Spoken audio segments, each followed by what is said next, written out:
എൻ്റെ എല്ലാ പ്രിയപ്പെട്ട കൂട്ടുകാർക്കും ഞങ്ങളുടെ പുതിയൊരു വീഡിയോയിലേക്ക് വീണ്ടും ഹൃദയം നിറഞ്ഞ സ്നേഹം നിറഞ്ഞ സ്വാഗതം കേട്ടോ. നമ്മൾ അതിശക്തമായിട്ടുള്ള മഴയൊക്കെ കുറഞ്ഞു. നമ്മുടെ പൊന്നിൻ ചിങ്ങമാസം പിറന്നല്ലേ. ഇനിയിപ്പോൾ ഓണനാളുകളാണ്. പിന്നെ ഓണസദ്യ അങ്ങനെയുള്ള പരിപാടികളൊക്കെയാണ്. അപ്പോൾ ഓണസദ്യയിലെ ഒരു ഒഴിച്ചുകൂടാനാവാത്തൊരു റെസിപ്പി ആയിട്ടുള്ള ഓലനാണ് കേട്ടോ ഇന്ന് നമ്മൾ തയ്യാറാക്കാൻ വേണ്ടി പോകുന്നത്. പല നാടുകളിലും പല എന്താ പറയുക രീതിയിലായിരിക്കും. ചില സ്ഥലങ്ങളിൽ ഉപ്പ് ചേർക്കാതെ തയ്യാറാക്കുന്നൊക്കെ പറഞ്ഞ് കേട്ടിട്ടുണ്ട്. നമ്മളപ്പോൾ ഉപ്പൊക്കെ ചേർത്തിട്ട് തന്നെയാണ് തയ്യാറാക്കുന്നത്. അപ്പോൾ അതിന് വേണ്ടിയിട്ട് മമ്പയർ ഞാൻ വളരെ കുറച്ച് എമൗണ്ട് മമ്പയർ ഞാനൊന്ന് വേവിച്ചെടുക്കാൻ വേണ്ടിയിട്ട് വെള്ളത്തിലിട്ട് കഴുകിയെടുത്തിട്ടുണ്ട് കേട്ടോ. പിന്നെ ഇതിലേക്ക് കുമ്പളങ്ങയാണ്. കുമ്പളങ്ങ ഇതുപോലെ ചെറിയ സ്ക്വയർ പീസുകളായിട്ടാണ് ഞാൻ കട്ട് ചെയ്തെടുത്തിട്ടുള്ളത് കേട്ടോ. അപ്പോൾ ഈ ഒരു വലിപ്പത്തിന് ഇങ്ങനെ ഇതുപോലെ അരിഞ്ഞെടുക്കുക. പിന്നെ ഒരു ഒരു ചെറിയൊരു പീസ് ഒരു 1/4 കിലോ അളവിൽ കുമ്പളങ്ങ ഉണ്ടാവും കേട്ടോ. അപ്പോൾ നന്നായിട്ട് വാഷ് ചെയ്തിട്ട് ആ കുമ്പളങ്ങയും കൂടി ഒന്ന് കട്ട് ചെയ്ത് മാറ്റി വെച്ചിട്ടുണ്ട് കേട്ടോ. പിന്നെ ഇതിലേക്ക് നമ്മൾ എരിവിന് ആവശ്യത്തിനുള്ള പച്ചമുളക് ഈ ഒരു കുമ്പളങ്ങേൻ്റെ കൂടെ തന്നെ കീറിയിടുകയാണ് ചെയ്യുന്നത് കേട്ടോ. അപ്പോൾ എരിവിന് ആവശ്യത്തിന് ഞാനിപ്പോൾ ഒരു 4-5 പച്ചമുളക് എടുത്തിട്ടുണ്ട്. അപ്പോൾ അത് നന്നായിട്ട് വാഷ് ചെയ്തിട്ട് അത് ഇതുപോലെ ഒന്ന് നീളത്തിൽ ചെരിച്ച് കട്ട് ചെയ്തെടുക്കുകയാണ് ചെയ്തിട്ടുള്ളത് കേട്ടോ. അപ്പോൾ നമുക്ക് എത്രത്തോളം എമൗണ്ട് എരിവാണ് നമ്മൾ യൂസ് ചെയ്യുന്നത് അതിനനുസരിച്ച് മുളക് എടുക്കുക. പിന്നെ ഒരു കുക്കർ എടുത്തിട്ട് നമ്മൾ നേരത്തെ കഴുകി വൃത്തിയാക്കി വെച്ചിരിക്കുന്ന വൻപയർ ഉണ്ടല്ലോ, വലിയ പയർ, മമ്പയർ വൻപയർ എന്നൊക്കെ പറയും, അത് ഒരു പിടി വളരെ കുറച്ച് മതി കേട്ടോ. അപ്പോൾ അത് ഞാനത് വെള്ളത്തിലിട്ട് വെച്ചത് ഒന്ന് കുക്കറിലൊന്ന് വേവിക്കാനായിട്ട് അടുപ്പത്ത് വെച്ച് കൊടുത്തിട്ടുണ്ട് കേട്ടോ. പിന്നെ നമ്മളുടെ ഈ ഒരു കുമ്പളങ്ങ വേവിക്കാൻ വേണ്ടിയിട്ട് വെള്ളം ചട്ടിയിൽ പുറത്ത് അടുപ്പിലാണ് വെച്ച് കൊടുത്തിട്ടുള്ളത്. വെള്ളം അത്യാവശ്യം ചൂടായി കഴിഞ്ഞപ്പോഴത്തേക്കും നമ്മൾ ചെറിയ സ്ക്വയർ പീസായിട്ട് അരിഞ്ഞു വെച്ചിരിക്കുന്ന കുമ്പളങ്ങ നന്നായിട്ട് വാഷ് ചെയ്തതിന് ശേഷം ഈ ഒരു വെള്ളത്തിലേക്ക് ഇട്ട് കൊടുക്കുക കേട്ടോ.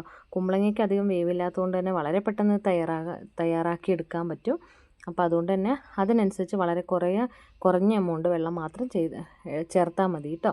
പിന്നെ നമ്മൾ എരിവിന് ആവശ്യത്തിനുള്ള പച്ചമുളക് ഞാൻ പറഞ്ഞതുപോലെ തന്നെ ഇതുണ്ടോ നീളത്തിലൊന്ന് ചെരിച്ച് കട്ട് ചെയ്ത് വെച്ചിട്ടുണ്ട്. അതും കൂടി നമ്മളുടെ ഈ ഒരു കുമ്പളങ്ങയിലേക്ക് ചേർത്ത് കൊടുക്കുകയാണ് കേട്ടോ. അപ്പോൾ അതൊക്കെ നമ്മളിഷ്ടമാണ്. എരിവ് നമ്മൾ എത്രത്തോളം യൂസ് ചെയ്യുന്നോ അതിനനുസരിച്ച് എരിവ് ചേർത്ത് കൊടുക്കുക. പിന്നെ നമ്മൾ അരപ്പിലൊന്നും എരിവ് ചേർക്കുന്നില്ല കേട്ടോ. പിന്നെ നമ്മൾ ഒരു തണ്ട് കറിവേപ്പിലയും കൂടി ചേർത്ത് കൊടുത്തിട്ടുണ്ട് കേട്ടോ. ഇനി ഒരു കുമ്പളങ്ങയിലേക്ക് ആവശ്യത്തിനുള്ള ഉപ്പ് കല്ലും കൂടി ചേർത്ത് കൊടുത്തതിന് ശേഷം അടച്ച് വെച്ച് വേവിച്ചെടുക്കുകയാണ് ചെയ്യുന്നത് കേട്ടോ. ഇതിലൊരു തരി പോലും വെള്ളം വേണ്ട. അപ്പോൾ അതനുസരിച്ച് ഇത് പൂർണ്ണമായിട്ട് ഇപ്പോഴൊരു 1/4 ടീസ്പൂണിലും കുറവളവ് ഉപ്പ് കല്ലാണ് ഞാൻ ചേർത്ത് കൊടുത്തിരിക്കുന്നത്. ഇനി കറി തയ്യാറായി കഴിഞ്ഞതിന് ശേഷം ഉപ്പ് കുറവുണ്ടെങ്കിൽ നമുക്ക് നോക്കിയിട്ട് ഇട്ട് കൊടുത്താൽ മതി കേട്ടോ. അപ്പോൾ ഇതിനെ ഒന്ന് വെന്ത് കിട്ടട്ടെ. വെന്തിട്ട് ഈ വെള്ളമൊക്കെ ഒന്ന് വറ്റിച്ചെടുക്കട്ടെ. പിന്നെ നമ്മൾ ഇത് മമ്പയർ വേറെയാണ്, സെപ്പറേറ്റാണ് ഞാൻ വേവിച്ച് എടുത്ത് വെക്കുന്നത്. അപ്പോൾ അത് കുക്കറിൽ വിസിലടിക്കുന്നുണ്ട്. അപ്പോൾ അതൊന്ന് വെന്ത് കിട്ടട്ടെ. എന്നിട്ട് പിന്നെ ഇത് രണ്ടും കൂടി നമുക്കൊന്ന് ഒരുമിച്ച് അപ്പോൾ ഇതൊന്ന് അടച്ച് വെച്ചൊന്ന് കൊടുക്കാം കേട്ടോ. ഒന്ന് അടച്ച് വെച്ച് കൊടുക്കുമ്പോഴത്തേക്കും വേഗം കുമ്പളങ്ങ കഷ്ണം വേവുകയും വെള്ളമൊക്കെ ഒന്ന് ഇച്ചിരി പറ്റി വരികയും ചെറിയതായിട്ട് കുറച്ച് വെള്ളം വേണം കേട്ടോ. കാരണം നമ്മൾ മമ്പയർ വേവിച്ചെടുത്തതാണെങ്കിൽ കൂടി ഈ ഒരു കഷ്ണത്തിൻ്റെ കൂടെ ഒന്നും കൂടി കൂടി ചേരാൻ വേണ്ടിയിട്ട് കേട്ടോ. ഒരുപാട് ഇതിലിട്ട് വേവിക്കേണ്ട. അങ്ങനെ വേവിച്ച് കഴിയുമ്പോഴത്തേക്ക് ഈ പയറിൻ്റെ ഒരു കളറ് ഈ ഒരു കുമ്പളങ്ങേൻ്റെ കഷ്ണത്തിലേക്കും കൂടി ഒരുപാടായിട്ട് അങ്ങ് പിടിക്കും.